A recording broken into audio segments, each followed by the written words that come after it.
como eu vejo a cultura de Campinas, né? Eu vejo o seguinte, Campinas é uma cidade que tem uma produção cultural muito legal, muito boa, né? Nós temos grandes artistas, temos grandes intelectuais, né? Campinas, ao longo da história, produziu muita cultura, produziu muita arte, né? E teve uma importância no cenário nacional e internacional que ela, ao longo do tempo, perdeu, infelizmente, né? Mas ela não perdeu porque nós tenhamos parado de produzir arte ou de produzir bons artistas, né? Nós perdemos essa importância porque nós deixamos o barco à deriva mesmo, né? Ao longo do tempo, os equipamentos culturais foram se deteriorando, né?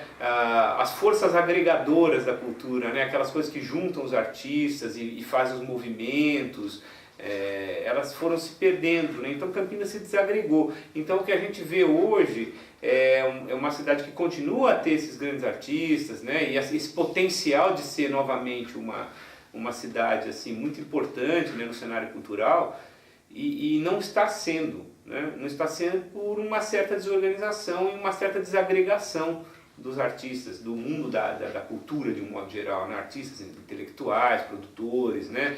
Então, assim, eu acho que a principal coisa a se fazer hoje em Campinas é reativar essa força agregadora, né? É trazer as pessoas de novo para trabalharem juntas e para terem canais para viabilizar, né, a sua produção artística e divulgar a sua produção, levar ao público, né?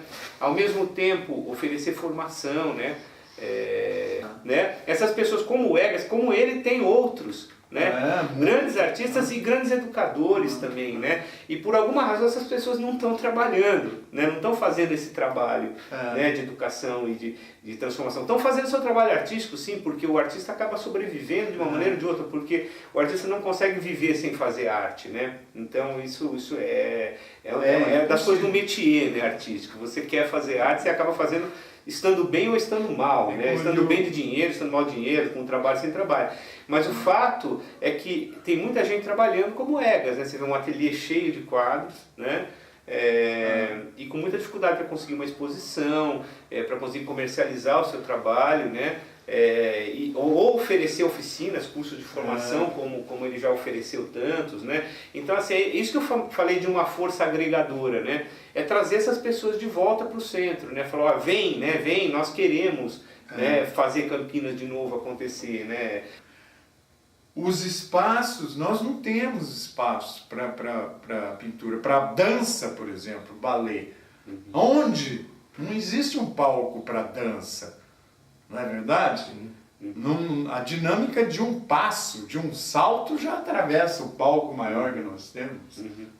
Então, o que a gente está fazendo é dar início à reforma. Vai demorar um pouco, mas já começou a reforma da convivência, já teve início. Isso é muito bom. Já teve início. É que a reforma começa, na verdade, com essa primeira informação, que é o laudo de concreto. Em que situação está o concreto? Vai cair? Não vai? Tá bom, não vai cair, então o que precisa ser feito para deixar ele bonitinho? Né? Então isso não existe esse documento, não existe um laudo feito até hoje para dizer. Então nós pedimos o laudo. Nós pedimos o laudo em sistema emergencial para chegar o mais rápido possível para a gente poder fazer o orçamento da reforma. Agora, isso não é só a convivência. Tudo bem, a convivência está fechada, interditado, mas os que estão abertos também estão todos com comprometimento de telhado, goteira, né?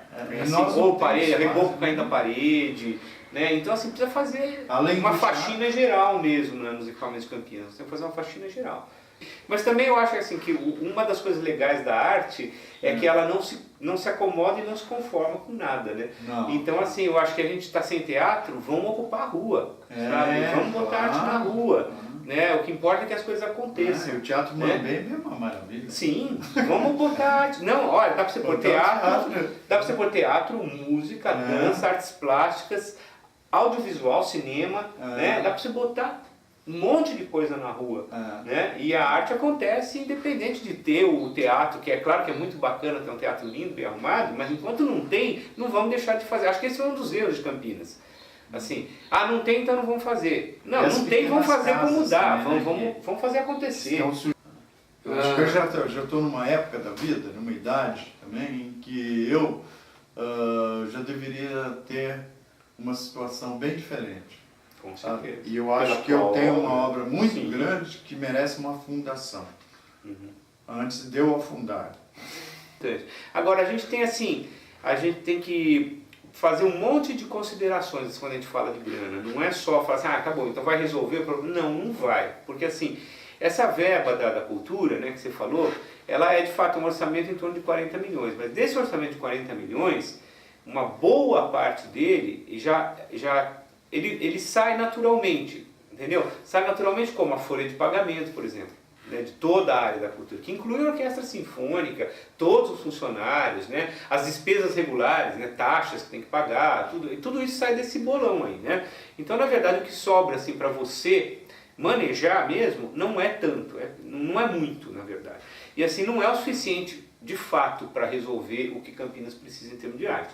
Então assim, sim, a gente vai fazer editais, né, para fomentar a cultura, sim, e aí sim, contratar uma coisa, contratar outra.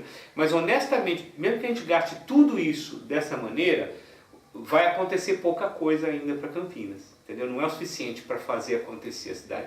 Agora, eu acho que a gente pode ajudar de uma outra maneira também, que não é só o dinheiro, entendeu? E que acaba se tornando dinheiro na outra ponta para o artista, mas que não é diretamente o dinheiro. E eu acho que esse é o maior papel da Secretaria de Cultura, né? Porque por mais que a gente brigue por grana, a gente pode aumentar um pouquinho o orçamento ano que vem, consegue aumentar um pouco, mas não é o suficiente para o tamanho dessa cidade, né?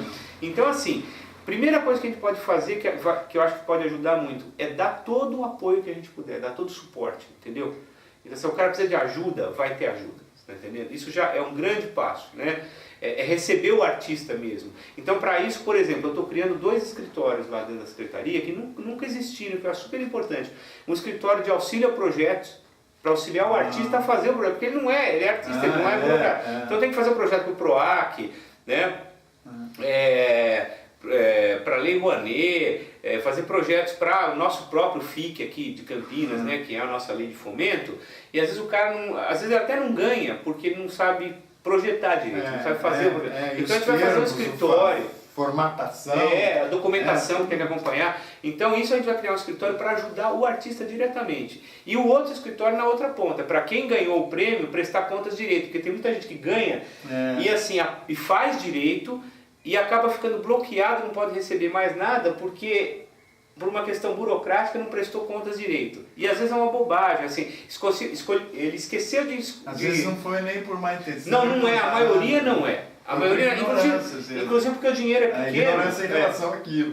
Assim, sei lá, tem um tipo de nota que ele deu, que precisa recolher um imposto, ele não recolheu, aí ele não tem mais dinheiro para recolher porque ele já pagou. Sabe aquelas coisas bobas, né? Então assim, isso a gente vai também criar um escritório para auxiliar todo mundo, né? Para poder, então assim, é uma maneira de ajudar o cara a conseguir o dinheiro que a gente não tem, entendeu? Outra coisa que a gente pode ajudar, ter um bom relacionamento com os patrocinadores, quer dizer, ajudar o artista efetivamente no patrocínio, entendeu? Isso dá para fazer também. E claro, ao longo desse período, tentar ir conseguindo mais dinheiro para fazer os nossos projetos também, de ter mais projetos financiados, né?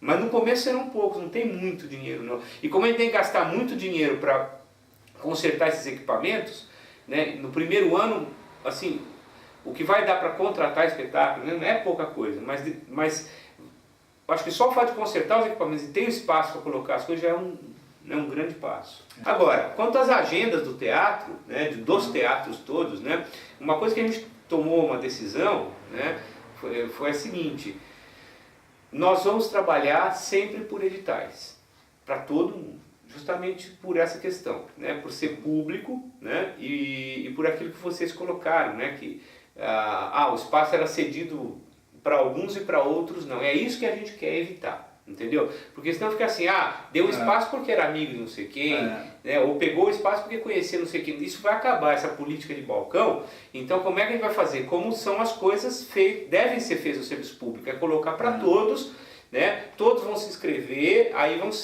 a agenda vai ser feita a partir dessas pessoas que se inscreveram, claro, com uma seleção, né? Porque se a gente perceber também que é um projeto que não é do interesse, né, da comunidade, assim, ou que não é o caso de ser cedido publicamente, mas ser alugado, né? Então é uma seleção mesmo do que deve, e os artistas campinenses serão privilegiados sim nessa seleção.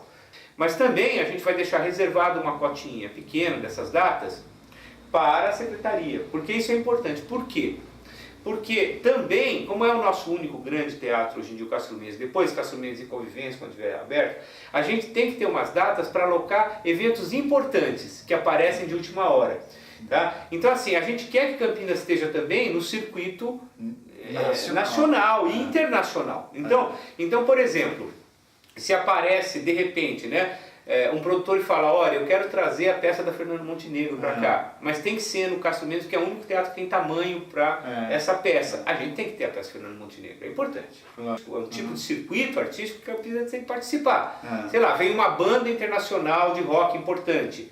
Entendeu? Tem que alocar. Então você tem que ter uma data de reserva ali que você pode manipular. Mas é manipular para esses caras, não manipular para amiguinhos, essas coisas. Né? É jogar, né? É jogar com as datas para eventos importantes que surgem de última hora ou com uma antecedência pequena. Então tem que ter umas datas para poder a gente administrar. Mas a grande maioria da agenda, a maior parte da agenda vai ser feita com um edital público mesmo. Tá bom? Que tipo de coisa vai se apresentar, né? Eu fiz questão, quando a gente fez o projeto, né, de cultura para essa gestão, eu fiz questão de colocar nós temos 4 eixos, né, e um desses eixos, muito claramente colocado lá, é diversidade.